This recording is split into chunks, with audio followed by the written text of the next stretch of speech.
Tout ces temps pascal, la Sainte Église nous fait méditer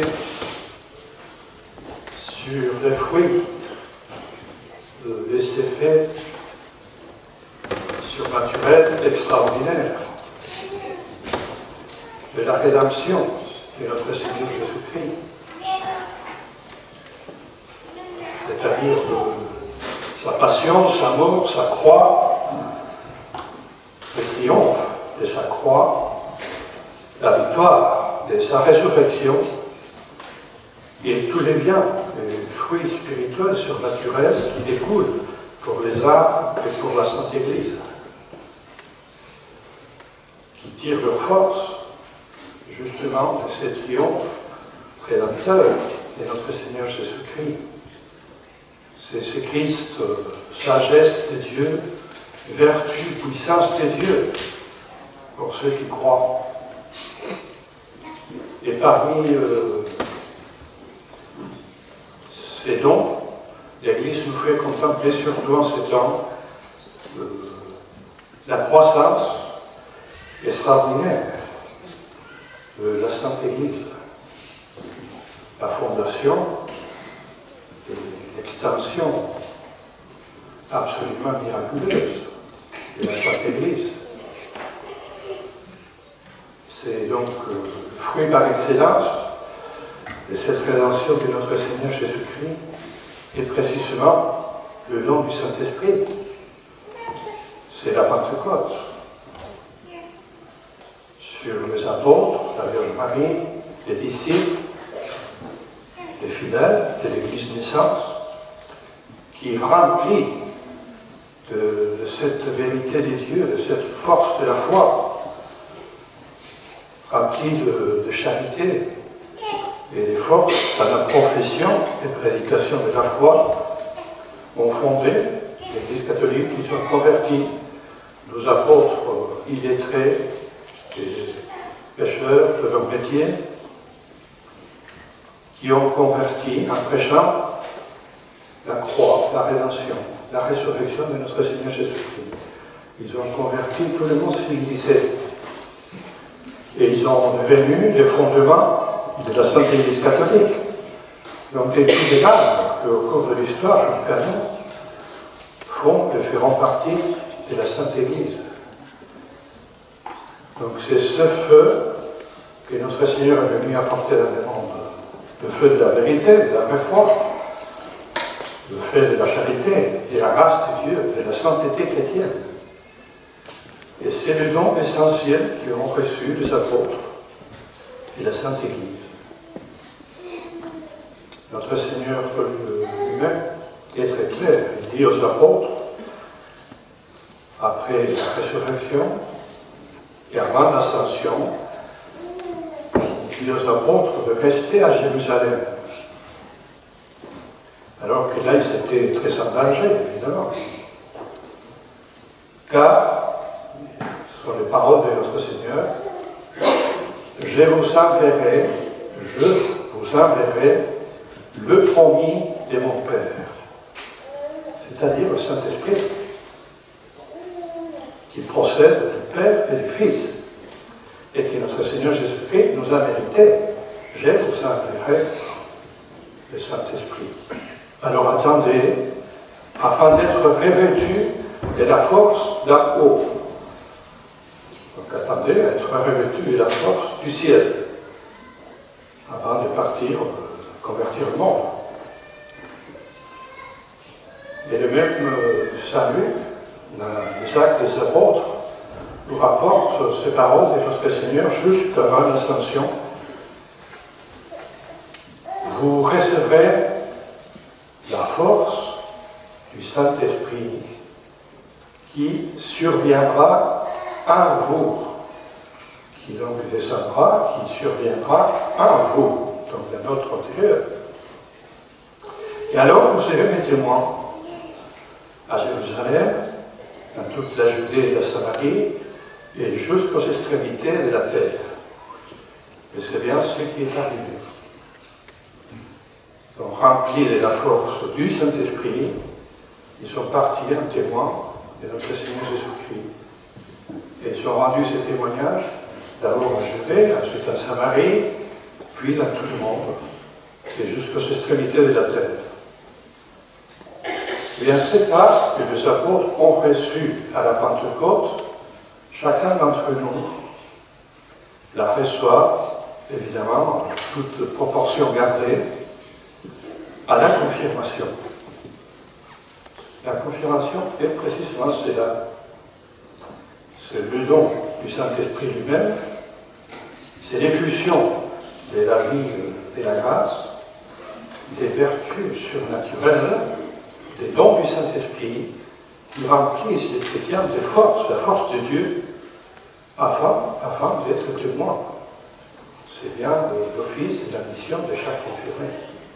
Être un témoin, un témoignage pour notre Seigneur, dès notre Seigneur Jésus-Christ. Témoignage public. Et donc,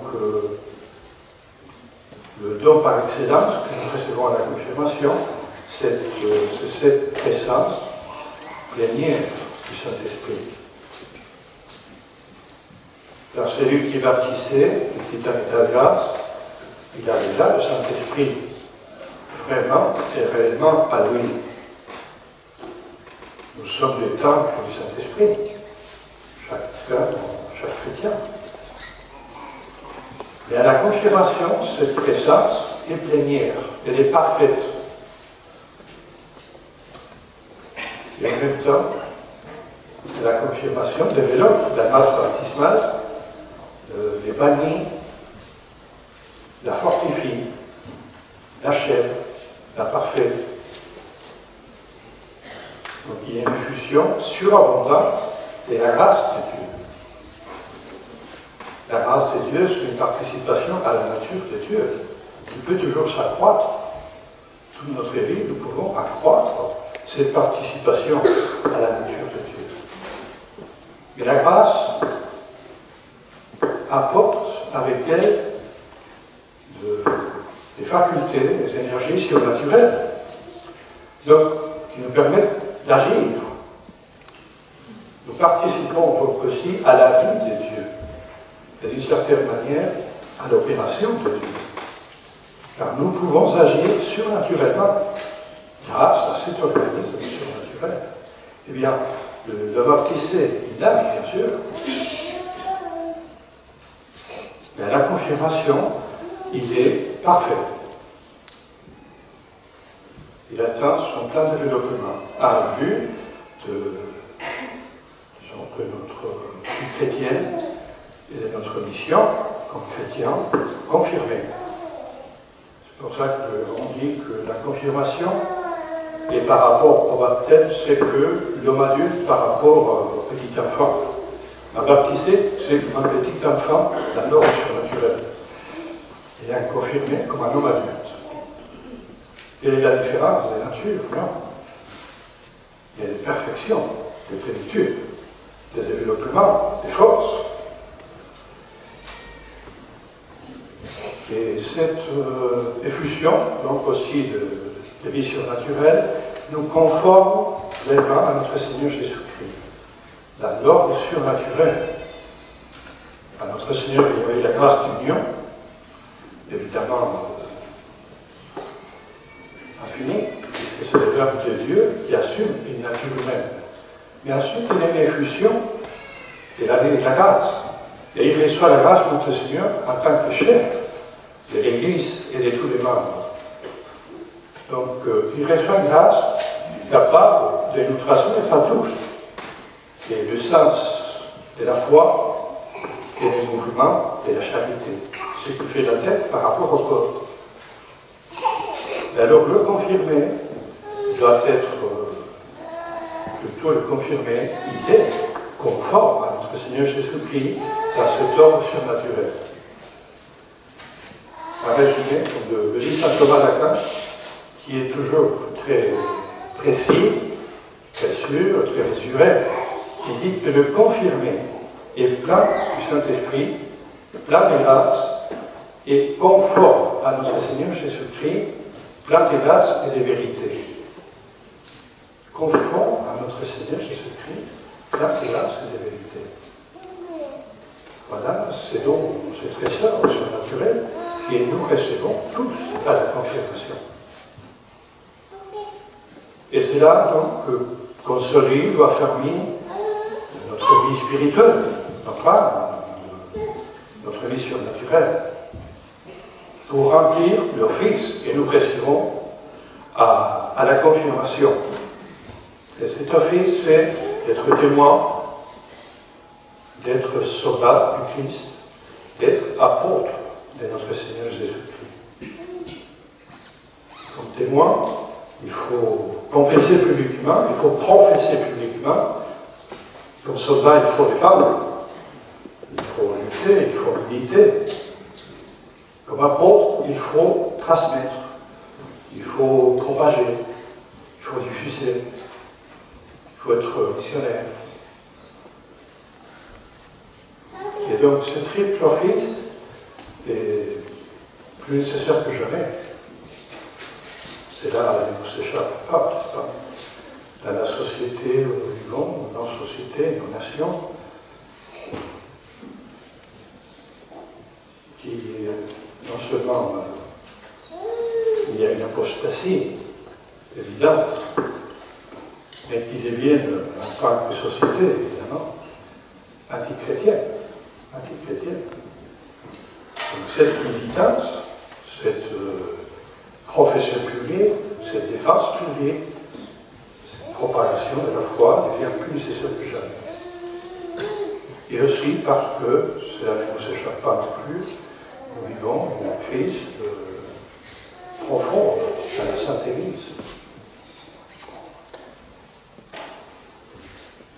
Car malheureusement, beaucoup de catholiques et même de membres de l'hierarchie cherchent à se conformer à l'esprit du monde actuel, qui est profondément libéral, profondément antichrétien. Et donc, on conforme peu à peu tout à un monde naturaliste. Dans les meilleurs des cas, il y a un humanisme naturaliste, la fraternité, l'égalité, la liberté. Et évidemment, une fois qu'on a mis ces fondements, il y a tout qui est peu à peu changé et bouleversé dans l'Église. Et aujourd'hui, nous voyons comme des derniers fruits et effets de cela. Au point que nous est en train, nous voyons bouleverser pas seulement dans la société, évidemment, mais au sein de l'Église, tous les principes moraux, ce qui est bien, ce qui est mal, ce qui est péché, ce qui est vertu. Tous les devoirs sociaux, politiques, les sacrements, il y a tout peu à peu qui est bouleversé. Et bien de confirmer reçoit son office précisément pour défendre ses biens et dans l'ordre public. Et ça, c'est capital à comprendre, ou à comprendre. C'est que le baptême est un sacrement ordonné plutôt au bien personnel. Comme un petit enfant qui vit surtout pour lui. Et vrai soi. Mais la confirmation est ordonnée au bien commun, au bien des autres, au bien social. Et comment? Et le Sainte-Église, et puis et toutes les institutions, et surtout, évidemment, de la patrie. Donc il s'agit d'une profession de foi et d'un apostolat public et face aux ennemis invisibles. Le baptême nous donne les armes pour le combat spirituel face aux ennemis invisibles. Mais la confirmation est ordonnée, vous recevez tous ces dons, cette plénitude qui vous conforme en Christ, précisément pour ce combat d'un ordre public et social. Et donc, nous devons défendre, oui, la vraie foi, la vraie doctrine, la vérité. Nous devons défendre la vie de la grâce, l'ordre surnaturel dans les âmes, et puis l'ordre surnaturel dans les sacrements. Il faut défendre le vrai sacrement, le vrai sacrifice de la messe, le renouvellement, le sacrifice de la croix, la vraie spiritualité catholique, le sacrifice des dévouements, des pratiques de la vertu, de justice, d'amour, bien sûr, mais pleine. Et puis, il faut défendre, en résumé, la norme sociale, c'est le règne du Christ qui se fait par la vérité, par la grâce, par la sainteté, par l'évangile, par le sacrement, par le culte public. Et la liturgie, la messe, fait partie de ces cultes publics de la société envers notre Seigneur, envers Dieu. Et bien, ce sont tous ces biens-là que le confirmé doit surtout défendre.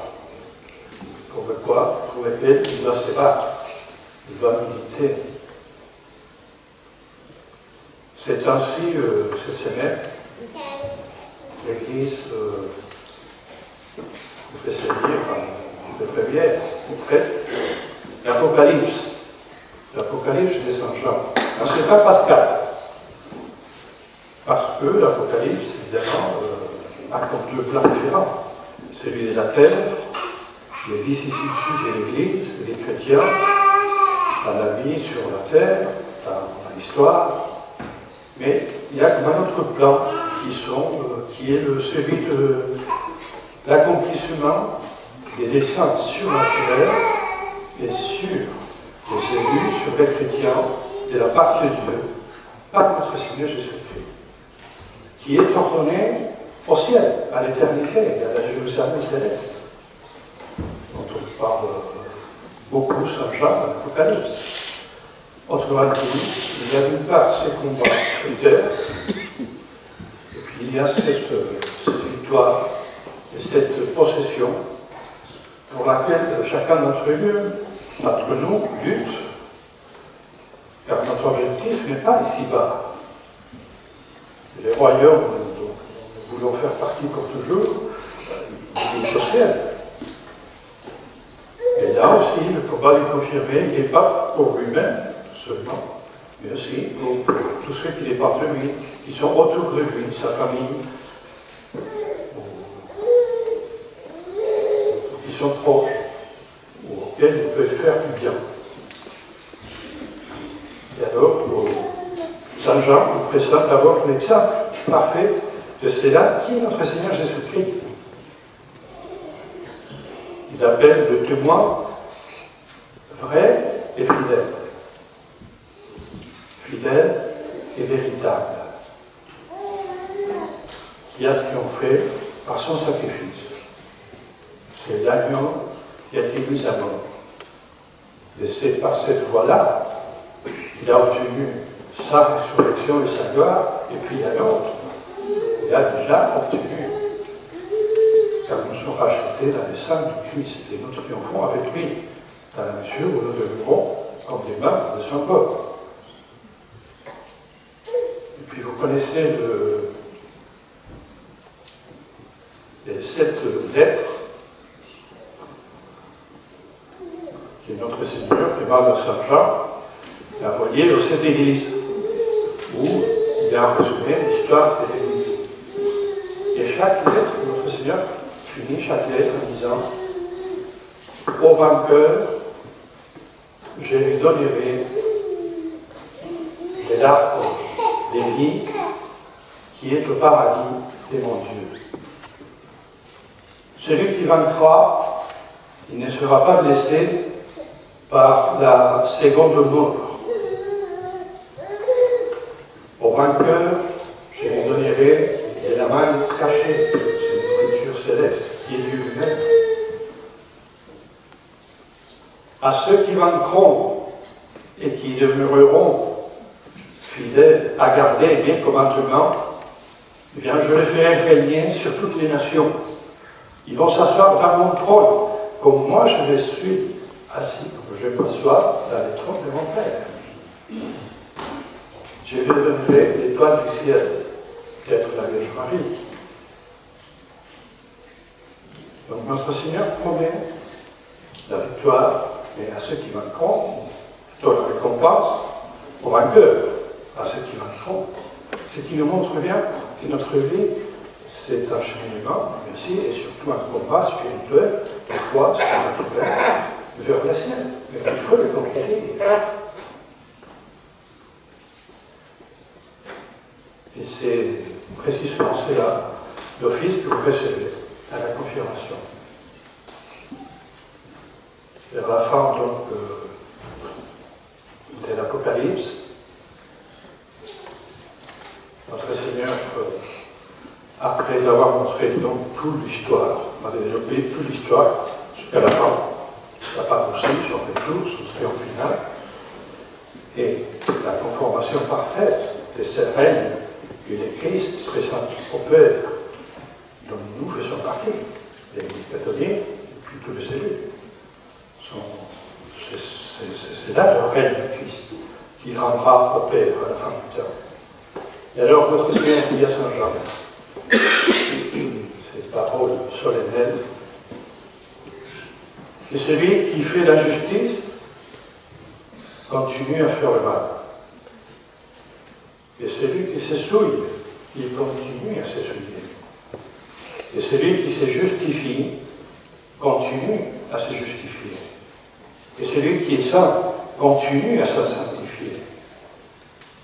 Car voici que je viens bientôt avec ma rétribution pour donner à chacun selon ses œuvres. Pour donner à chacun selon son œuvre. Donc ce combat, il va durer évidemment toujours, mais c'est à travers ces combats que les bons se justifient et se sanctifient de jour en jour. C'est tous les jours qu'il faut croire dans cette vie de la grâce et de l'union entre notre Seigneur, au Dieu par notre Seigneur. C'est cela les combats spirituels et surnaturels. Et tous les jours. Afin d'être victorieux du Christ. Et donc, il ajoute, notre Seigneur, je suis l'alpha et l'oméga, le premier et le dernier, le commencement et la fin. Bienheureux ceux qui auront lavé leur robe dans le sang de l'agneau. C'est-à-dire dans le sacrifice rédempteur de notre Seigneur Jésus-Christ, qui continue tout le long de l'histoire avec nous, qui se perpétue dans le saint sacrifice de la messe. Et donc, il faut vraiment que nous soyons lavés, purifiés, sanctifiés, perfectionnés par la vertu de la croix de Christ, en nous conformant à notre Seigneur Jésus-Christ, surtout dans ces témoignages, dans ces combats pour la vérité surnaturelle, pour la grâce, pour la sainteté, pour le règne de notre Seigneur Jésus-Christ, pour la gloire de Dieu. Et l'apôtre Saint Jean, ici dans l'Apocalypse, nous donne une autre vision extraordinaire, très encourageante. C'est la femme revêtue du soleil. Il s'agit évidemment que le dernier temps, le temps le plus difficile de l'histoire, pour la persévérance dans la foi, eh bien, c'est la Vierge Marie, cette femme revêtue du soleil, et couronnée des 12 étoiles, avec la lune sous le pied, nous s'est présentée comme le refuge, la défense, la protection de la catholique, et puis de la Sainte Église. c'est bien cette Immaculée, c'est cette corrélatrice. Ça, j'en parle des douleurs d'enfantement de cette femme. Ce sont les douleurs de la Sainte Vierge Marie à vivre sur la croix. Et ça signifie donc aussi le travail qui est fait pour nous appliquer la rédemption à chacun d'entre nous. Eh bien, c'est que l'Immaculée et douloureuse de Marie qui nous est donné comme un moyen non seulement de persévérance, de fidélité, mais de perfection. C'est bien elle qui peut nous conduire à notre Seigneur, qui peut nous donner sa grâce, qui peut nous disposer à recevoir le Saint-Esprit et qui peut nous donner la grâce des grâces, qui est de persévérer fidèlement jusqu'à la mort dans ces combats pour notre foi et pour notre Dieu. Au nom du Père, du Fils et du Saint-Esprit, ainsi soit.